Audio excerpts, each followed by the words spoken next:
Hello, I'm Jillian Phelps and an emergency medicine physician in the U.S. Army. I'm currently stationed at Madigan Army Medical Center. I'm the director of the Anderson Simulation Center, as well as the director of simulation for the Emergency Medicine Residency Program.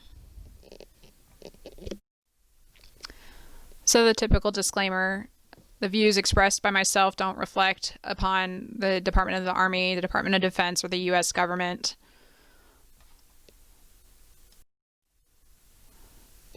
So this is the overview that I intend to cover. We'll start off with getting a shared mental model of the principles of simulation, talk about some of the fidelity issues, talk about the different task trainers, the foundation, how they were started, as well as how they're used today, and then potential options for the future.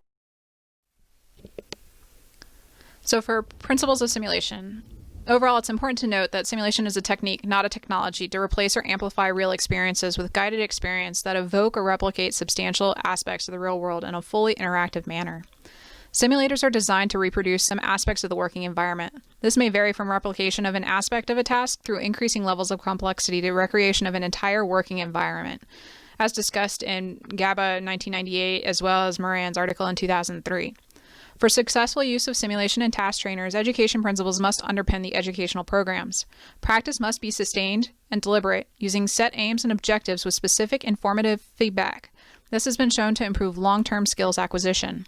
Simulation-based medical education with deliberate practice have consistently shown improvement in skill retention and prevention of skill degradation via McGahey in 2011. An even larger meta-analysis by Cook et al. In 2011, JAMA, showed that simulation technologies are associated with improved outcomes, not just in knowledge or skills, but also in patient safety. Of the 609 articles included in this meta-analysis, 96% of those showed a demonstrable benefit of simulation training. A 2005 Best Evidence Medical Education Beam reviews show simulation to be beneficial to medical education. Particularly, simulation affects learning because it can provide the following features: provides feedback, allows repetitive practice, easily integrates within a curriculum, provides for a range of difficulties, is adaptable and allows for multiple learning strategies, provides a range of clinical scenarios, utilizes active learning based on individualized needs, has defined outcome, and recreate complex clinical situations in a safe, educationally supportive learning environment.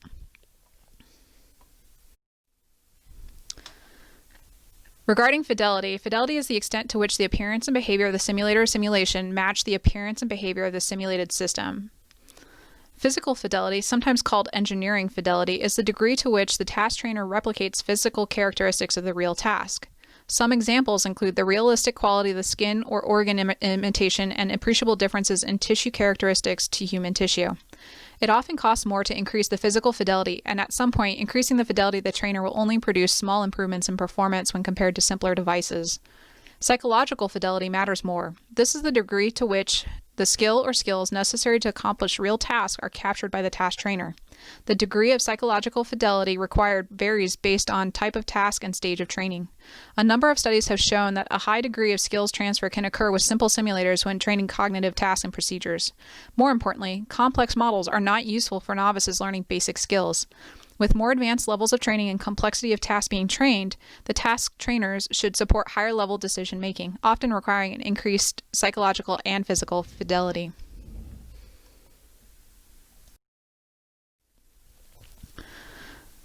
Straight from the Society of Simulation and Healthcare Dictionary, a task trainer is defined as a device to train in just the key elements of the procedure or skill being learned.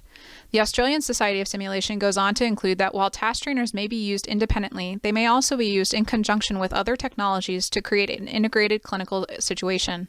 This allows flexibility in training to more focus the objectives on the needs of the learner. For example, a beginner may use the task trainer to focus on the isolated task, but can also be used in combination with an anatomical model to reinforce underlying anatomy. The task trainers extend across the spectrum of low fidelity to high fidelity. There are also a variety of feedback mechanisms to reinforce learning, such as visual, auditory, or printed cues. Different CPR models have had an audible click for correct depth, a visual light to show the correct depth and rate of CPR being performed, or even a printout of the strip when adequate CPR occurs.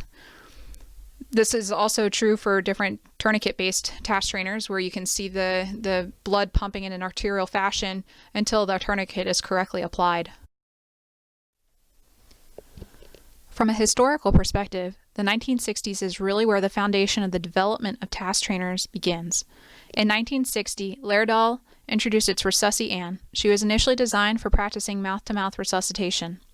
Her face was based on the face mask of Girl from the River Seine, a famous French drowning victim. Resusci-Anne was designed to encourage the practice of rescue techniques on a sympathetic, simulated patient. Anne evolved to incorporate a spring for her chest to perform CPR.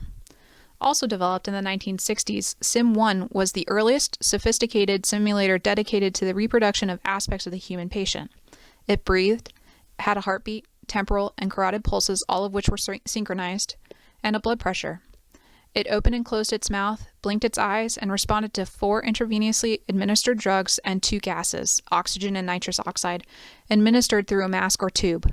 The physiologic responses to what was done to him were in real time and occurred automatically as part of a computer program. Despite the complexity and promising early reports of effectiveness, Sim-1 failed to achieve acceptance.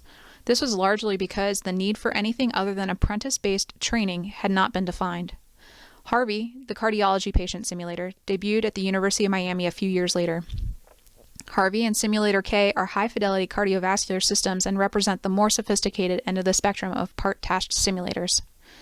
While Sim-1, Harvey, and Simulator K represented the high-fidelity task trainers, more commonly over the following decades were simple plastic models to assist in practice of resuscitation, physical examination, and procedural skills. This was in part because the technology was not available, and in part because simple models were cheaper to produce.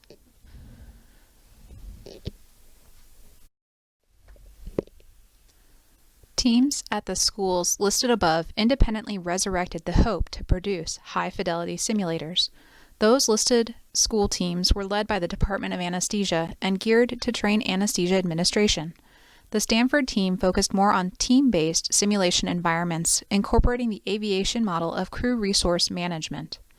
These teams, in addition with European counterparts, became the forefront of the development of high-fidelity simulation and simulation-based learning. Simultaneously, other medical specialties and subspecialties, notably gastroenterology, developed task trainers to simulate performing endoscopic procedures such as the endoscopic retrograde cholangiopancreatography, or ERCP as it's more commonly known. Completed in 1994, the Visible Human Project by the National Library of Medicine used imaging data from actual human cadavers to develop anatomical models that allowed 3-dimensional viewing and manipulation of anatomical structures. These images are now the basis for much of the work in surgical simulation, medical virtual reality, and internet-based simulation. Also occurring in the 90s, technological advancement allowed for computers to be more attainable, both in size and cost for personal use. As a result of the aforementioned Visible Human Project and technological advancements, many trainers are credited as being created in the 90s.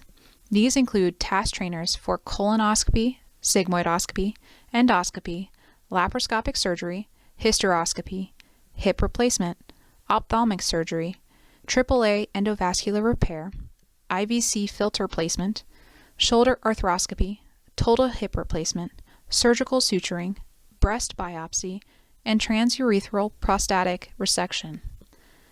As you can see by the extensive list of task trainers, creation of the devices took off more rapidly than their true integration into medical education as a standardized training platform. Currently, I am the director of the Anderson Simulation Center at Madigan Army Medical Center. This means I work side by side the graduate medical education programs at Madigan to improve training and ensure graduating residents meet all milestone requirements to graduate and provide care in their specialty as independent providers. I am also deeply involved in process improvements and patient safety projects. We conduct interdepartmental simulation and mock codes to better integrate staff of varying backgrounds and training to improve patient safety. This includes nurses, physicians, residents, staff, lab officers, pharmacists, and administrators. But at my heart, I am an emergency medicine physician. In residency, we were introduced to many task trainers to help improve our confidence and capability prior to even touching patients. As my career progresses, more and more task trainers become available as cost production has gone down and technology has advanced. Now, I am in charge of the simulation program for the emergency medicine residency program. In addition to my director of simulation responsibilities, I get the honor of introducing more and more evidence-based best practices of education and simulation in healthcare, along with getting to show off some really cool toys. Madigan has 13 graduate medical education programs. These include medical specialties, surgical specialties, and fellowships for advanced programs. The variety of programs that exist at Madigan contribute to the variety of task trainers collected over the years. Additionally, as each medical director has had a different emphasis in medicine, the collection has varied in part by who drives the purchasing. I have done my best to keep agnostic when balancing the requirements of the different programs. However, I am very fond of pre-hospital, tactical combat casualty care, and operationally focused medicine, as evidenced by the Simulation Center's more recent acquisitions. The top left of this slide, as you can see, has a robotics trainer. It's utilized heavily by our urologic program. The top right highlight our sigmoidoscopy trainer utilized by the Family Medicine Fellowship. There's also an arthroscopic shoulder model utilized by the orthopedic department. The bottom left of the slide shows a cardiac auscultation task trainer that our transitional year interns, family medicine, internal medicine, and emergency medicine programs utilize. The bottom right of the picture highlights the Mentis, utilized by our interventional radiologic, cardiology, and vascular colleagues.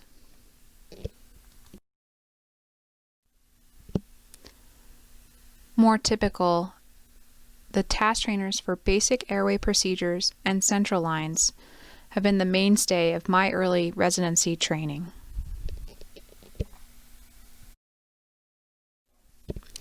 As my career progressed and my emphasis became more austere medicine and operationally focused, the task trainers assessing tourniquet placement and other basic tactical combat casualty care procedures became more present. Eventually, our program became more robust and more able to purchase high-fidelity trainers specifically emphasizing different operationally relevant injury patterns. Showcased above includes a traumatic amputee with evisceration type task trainer, as well as the multiple amputation trauma trainer.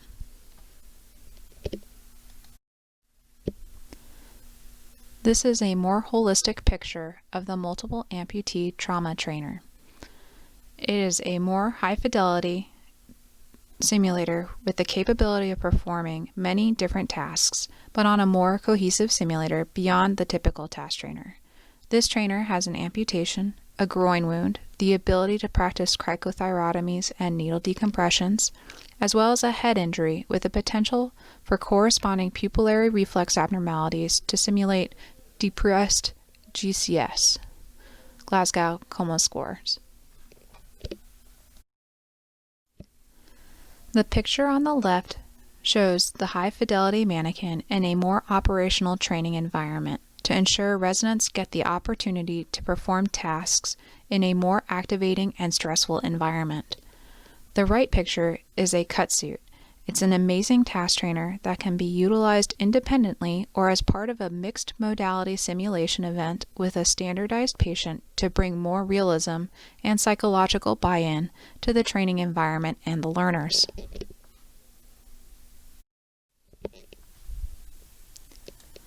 These are more of a compilation of the cut suit in austere settings.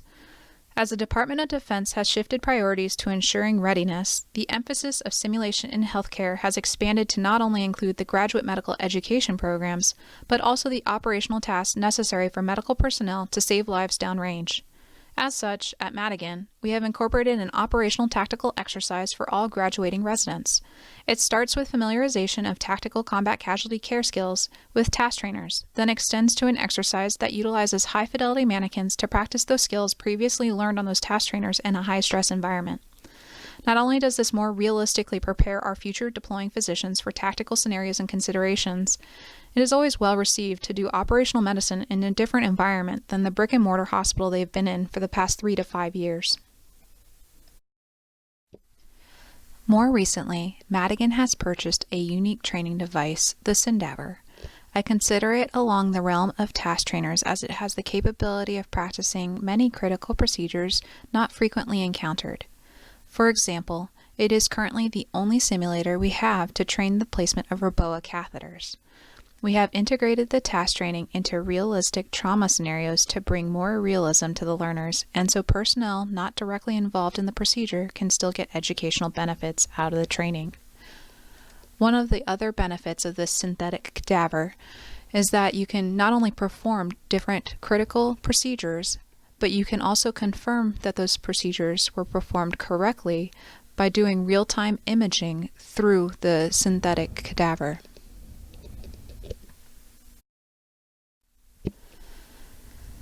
Looking ahead in healthcare simulation, the future clearly lies with some integration of virtual simulation. Based on the same education theories that have shown improved acquisition and retention of skills while learning on task trainers, virtual platforms are becoming accessible and may extend the learning environment when a learner's access to a simulation center is limited. More importantly, the learners matriculating now have grown up with technology, exposed to significantly more computer-based learning techniques than prior generations. As such, the learners now are more comfortable interfacing with digital platform for educational experiences. Few studies look at the effectiveness of medical skill acquisition in a virtual environment, in part because of the newness of technology. Non-medical education platforms, such as aviation, the nuclear power industry, and the automotive industry, have used virtual training platforms to facilitate learning processes and procedures with good results. These industries have shown that at the foundation, this is a viable platform for task acquisition and maintenance. As technology continues to advance and the haptics improve, it only makes sense to further medical education with many benefits of a virtual training platform.